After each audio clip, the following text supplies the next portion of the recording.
One of our viewers asked, how do people retire without an annuity? She then went on to ask, what are the logistics by which people receive income when not through an annuity? And is it each week or each month? And from which accounts do people take them? And then lastly, she said, I need help with the basic process of being paid in retirement. This is from @JodyCallahan5488. Thank you for your comment. I told you that I would make a video on this. And so here's my attempt to do that. I think it's a very honest question to ask. And so I'm going to answer it very directly, which is going to bring up some questions about some follow-up questions that I think people are going to have. And I'm going to try to answer those. And then lastly, I will share with you my favorite way to create monthly paychecks in retirement here at the end.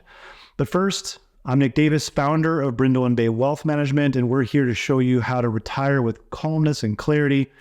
Hit that subscribe button if you want to hear and see more of this information. Thank you for that. My short answer is people in general across the board pay themselves monthly from their retirement accounts made up of stocks and bonds and with some sort of spending strategy. Now, I'm not saying that's what I'm recommending. I'm saying that by large, if you look at your 401k statement and it says you're okay to retire, it's really just basing it off of something like that, like the 4% rule, etc. Many times this is referred to as a total return approach, where your dividends and interest that come from your investments just get reinvested back into that portfolio. And you really don't pay attention to that so much as your asset allocation and your spending strategy. Now that's going to create some questions, and this is not an exhaustive list, but I'm going to give you a couple of questions that come up. Question number one is an annuity better? Question number two, should we live on dividends alone? Question number three, is a bucket strategy better? And question number four, if we do total return approach, should we be strategic about our spending or how we withdraw? And before I comment on these, let me reiterate what a total return approach is. The retiree is getting paid monthly from their retirement accounts, managing a withdrawal strategy, paying attention to allocation, allowing most of their money to go untouched. They're taking a small percentage of that, and that rest of that money is going untouched so that it can grow for future use. Now, beware, you have to have that withdrawal strategy. You have to believe it's sound. You have to stay the course. But this video is not going to talk about all of those details. I've spoken about those withdrawal strategies in other videos. And if you want to know my favorite way of retiring and creating retirement income, you can read my white paper, which I'll leave in the description of this video so you can download that and read it if you want to. Okay, question number one, is an annuity better? And the answer is they're not good nor bad. They're a tool to be used. They have pros and cons. Some people are going to have zero annuities in retirement. Some people are going to have a small annuity as a part of their retirement. And other people, are going to have the majority of the retirement in annuities, which I wouldn't recommend. The pros are that it creates a steady, reliable income. The cons are that they can be inflexible and limiting. They're complex, hard to understand, and there's many different types. They pay high commissions many times. They can pay high commissions, so they have the tendency to be overused. All right, what about retiring on dividends alone? And what this question is really asking is, instead of having those dividends go into our portfolio and just having a total return approach and pulling them out, what if we were to match dividends to income needs and never actually withdraw from principal? It seems like a great idea.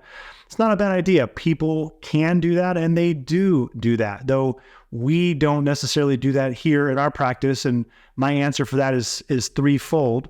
Number one, there's something to be said about having growth stocks in your portfolio that is going to need to sustain you for 25 or 30 years. Number two, some of these dividend paying stocks are going to lose value and never recover that value. And so you'll need to pay attention to that. And then number three, you limit the scope of how many companies your portfolio can invest in if you're limiting it to dividend paying stocks. Next, is a bucket strategy better? Now, a bucket strategy can be many things, but in general, you have a bucket that's for income and a bucket that's for growth. Income can have cash, bonds, CDs, annuities in it, growth can have diversified stocks or equities in it. A recent article came out saying that there is a psychological benefit to doing this, but not necessarily a mathematical benefit as compared to a total return approach. I'll link that article in the notes if you want to read more about that. Last question is if I'm doing total return approach, should I be strategic about my withdrawals? And this is a two-part answer here. Yes and yes. Yes, from a tax perspective, and yes, from a not running out of money perspective.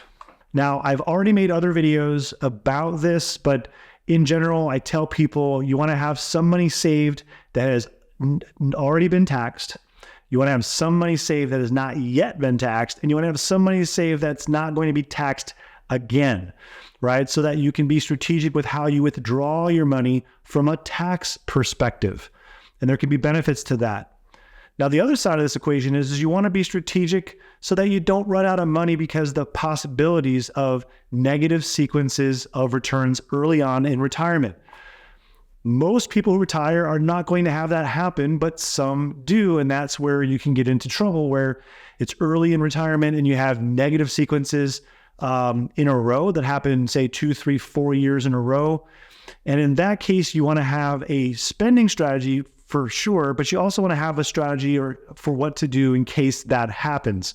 Many times that can be solved with simply a modest reduction in spending temporarily, or you could have money saved in a buffer somewhere else that's maybe in cash or something else to be used during that short period of time. You see, managing your distributions is more complex than just getting to retirement. Getting to retirement is much more simple than getting through retirement. So you definitely want to be strategic about your distribution strategy. Mistakes can be made, and that can cause you to not get the most from your hard-earned savings that you've spent your entire life gathering. Now, many strategies can work. I lean towards a modern guardrails approach, not to be confused for guidance guardrails, which can be more primitive. And if you want to read more about modern guardrails, see the notes, download the white paper, and take a read. Let me know how you like it, and keep those comments coming. I hope this answered the question for @JodyCallahan4588. Hey there, it's Nick again. I wrote something that you might be interested in. If you want to know what my favorite retirement income strategy is for most people or many people, we refer to it as the Money Master Guardrails. If you're contemplating what your income strategy for retirement may look like, I invite you to download a copy of my white paper. Get the insights you need. Download a copy today. The link is in the video description.